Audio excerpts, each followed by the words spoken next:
Estamos conversando con el doctor Daniel Alonso sobre el cáncer de pulmón. Si alguien hubiera escuchado o escuchó la primera parte de la nota, a lo mejor se hubiera quedado con un lugar muy optimista, imaginando, bueno, ahora me presento, me inscribo, espero ser elegido, porque cumplir con las condiciones, y a partir de ese momento parece que estuviera resuelto. ¿Es así? ¿Se encontró la cura para el cáncer de pulmón?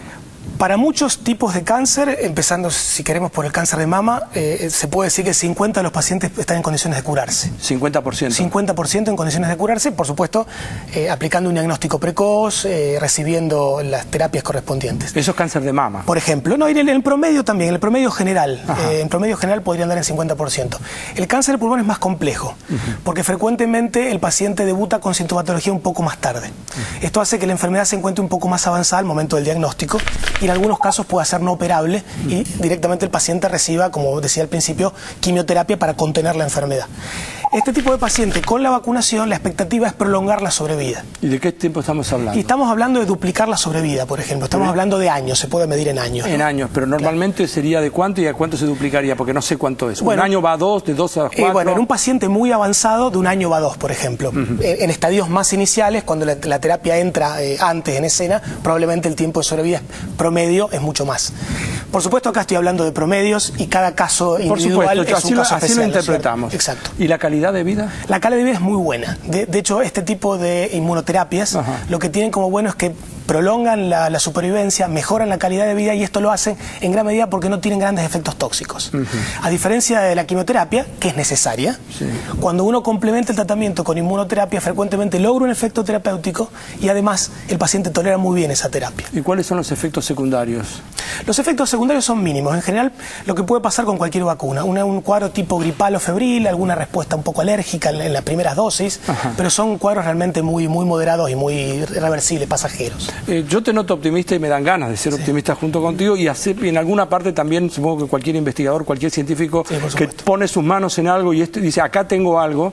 Ahora, si esto es tan así, ahora voy a jugar desde el otro lugar, ¿por qué no se expande más rápidamente? ¿Por qué no es esto una noticia mundial?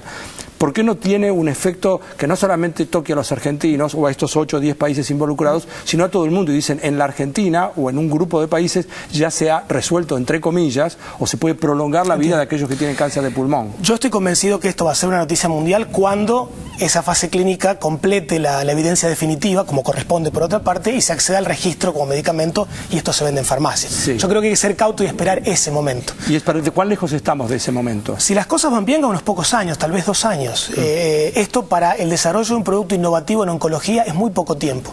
Esto nos ha llevado, como lleva cualquier producto complejo en oncología, virtualmente 15 años desarrollarlo. Y es el tiempo que uno en general, si es realista, espera, ¿no? Otro dato importante es que este tipo de terapia que se incorpora a las terapias ya conocidas van a mejorar un escalón más la supervivencia o la calidad de vida. Y esto, por eso uno es optimista desde la oncología, porque en los últimos 30 años, hasta llegar a este 50% de sobrevida que lleva como número general, se ha ido logrando paso a paso, escalón por escalón, combinando formas de tratamiento, encontrando la ventana terapéutica más apropiada, mejorando las técnicas quirúrgicas, por ejemplo, y el abordaje con el cual se logran estos resultados terapéuticos es multidisciplinario. ¿Se ha producido alguna modificación sobre la droga propiamente dicha o la vacuna propiamente dicha en estos últimos 9, 10, 15 años? O sea, desde el momento original en donde aparece, ¿no? ¿Cuánto tiempo habrá pasado? ¿10 años? Sí, por lo menos. Por lo menos. Sí. Hasta lo que hoy se está inoculando, inyectando en los pacientes. ¿Hay una diferencia? En el principio activo mayormente no, sobre todo en la formulación. Esto es en la forma en la cual se combina un adyuvante para que funcione como producto vacunal. ¿Qué quiere decir adyuvante? Adyuvante es lo que ayuda a una vacuna a que estimule el sistema inmune, por decirlo de manera simple. En todo este contexto de formulación sí se ha ido cambiando, pero el principio activo siempre es el mismo. Que esto es importante porque uno puede acumular toda la información hasta llegar a lo más importante, que es la validación en el paciente, ¿no? ¿Cuántos datos tiene? ¿Cuántos pacientes esencialmente ya tienen los datos? En este momento más de 500 en todo el mundo. Más de 500. Sí, que mayormente están entre Cuba y Argentina, ¿no? Este es un proyecto que surge inicialmente de una cooperación entre el Centro de Inmunología Molecular de La Habana, Cuba, y los grupos argentinos. ¿Y con ¿Con qué resultados? Y bueno, el resultado más importante yo creo que es, luego de la buena tolerancia que ya describí, la fase 2, que acaba de completarse y que demuestra una efectividad significativa en términos de sobrevida en ese primer grupo de efectividad preliminar, digamos. ¿Y hay quienes reciben placebo? ¿Hay quienes reciben contra qué lo confrontan? En las primeras etapas sí. Por ejemplo, en la fase 2 hay que comparar contra placebo. Sí, no es como esto te lo voy a preguntar totalmente aparte. En algún lugar parece como criminal. O sea, hay dos personas, vamos vos y yo, a vos te dan la vacuna y a mí no me la dan. Y yo me creo que me la dieron y en realidad están... Te lo pregunto como, a lo mejor es la única manera de poder comprobar, no lo sé, ¿es así? Es la única manera, también de acuerdo a cómo lo mira la autoridad regulatoria, que sigue todavía sosteniendo que esto es un producto experimental hasta tanto se confirme su efectividad. No obstante, hay ciertos diseños clínicos donde el paciente que entra al azar en placebo, en cuanto se demuestra efectividad, debe pasar al grupo terapéutico. Entiendo. Que esto es un diseño en el cual es más dinámico. También es verdad de que hasta el tiempo de que se pueda comprobar de que fue efectivamente útil en vos y no inútil porque el placebo no sirvió. Pasan años. Pasan años, y a lo mejor yo no llego a vivir esos años como para poder comprobarlo. Digo esto porque hay un lugar... No, pero es una discusión que está en todo el mundo, ¿eh? O sea, una discusión que está en todo el mundo. Diría yo. Exactamente, que es cómo diseñar un ensayo que siga siendo fehaciente para la ciencia en su resultado, pero que ya ampara al paciente que quiera recibir esa terapia que ha demostrado alguna bondad preliminar, digamos. Es que yo creo que es puesto en esos términos, y te lo digo ya otra vez, corriéndonos del tema específico de la vacuna esta, si fuéramos a los dos como candidatos, y a mí me dijeran, mira, vos tenés la alternativa o de tener el placebo para poder colaborar y poder comprobar, o al mismo tiempo yo te lo doy, pero eventualmente podría no ser efectivo en vos. Yo querría que vos me la des, porque lo peor que me puede pasar es que yo no llegue, bueno, me muera porque me tenía que morir igual. Más aún en esta etapa donde su seguridad está comprobada y hay una evidencia preliminar de efectividad, exactamente. Tengo una última pregunta, ¿qué es la desmopresina?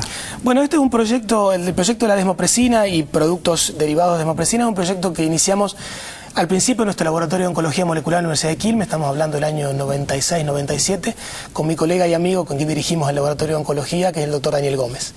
Es un proyecto donde encontramos para un producto conocido, porque la desmopresina es un producto que ya se conoce, es un sintético que reemplaza a una hormona que es la vasopresina, la hormona antidiurética.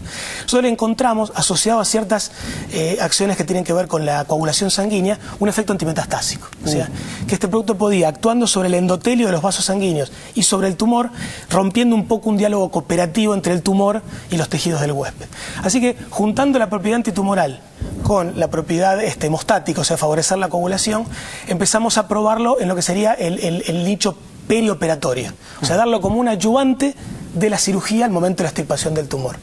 Esto hace, por evidencias que tenemos a nivel preclínico, que este producto tiende a eliminar los residuos metastásicos de enfermedad en ese periodo cuando se remueve el tumor. ¿Y esto evitaría, digamos, la metástasis en general? Exactamente, reduciría las chances de una organización metastásica, ¿no? Qué importante. Cosa que es muy interesante, lo hemos comprobado muy fehacientemente en estudios preclínicos en animales de laboratorio. Hemos tenido un par de ensayos clínicos en caninos, o sea, en mascotas con cáncer mamario. Esto motivó el registro de un producto que hoy ya comercializa a nivel veterinario Biogénesis Bagó, una empresa veterinaria, y ahora estamos iniciando un protocolo clínico, nuevamente conjunto con la empresa Romiquín y el laboratorio LEA, donde intentaremos validar una formulación equivalente para el uso en cirugía del cáncer humano. Estamos muy contentos, ¿no? Porque es un producto genuinamente desarrollado en nuestro ámbito de punta a punta, ¿no? Se llama Daniel Alonso, habla con entusiasmo, y cómo no hacerlo. Si hay una persona o un grupo de personas, un grupo de instituciones, en algunos casos privadas, 2, y en otros casos nacionales, digamos, el hecho de estar en la Universidad Nacional de Quilmes, el Instituto Roffo, el Garrahan, etcétera. Esto quiere decir que hay un montón de gente que está pujando, está estudiando, está investigando en aras de mejorar la calidad de vida de los ciudadanos. Es por eso que es necesario que se haga ciencia básica en nuestro país. Y por supuesto, después la aplicación, las consecuencias inmediatas que tiene para el mejoramiento de la calidad de vida de la sociedad. Gracias, Daniel. Muchas gracias. Nosotros seguimos así en Científicos Industria Argentina.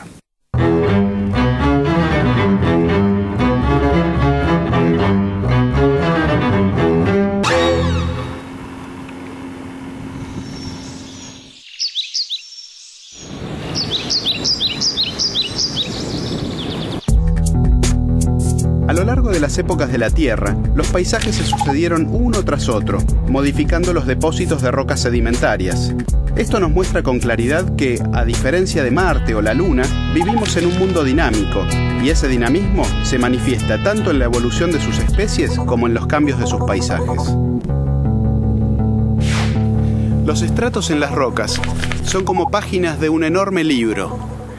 Y este libro es donde los geólogos y los paleontólogos leemos y hasta podemos ver e imaginar los paisajes del pasado.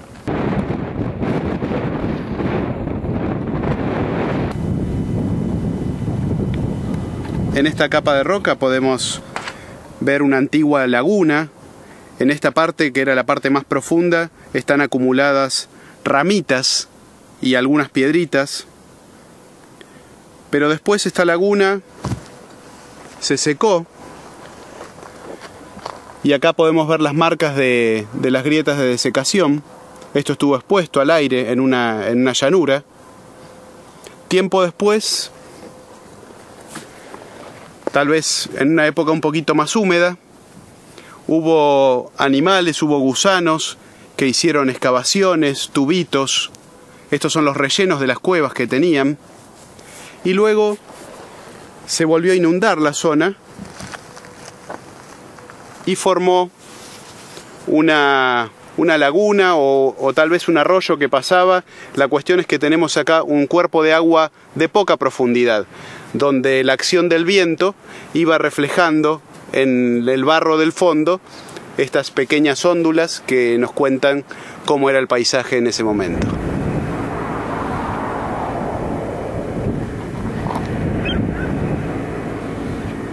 Sin embargo, nuestro libro de paisajes no estará completo hasta que incluyamos a los seres que vivieron en él, en este caso, dinosaurios.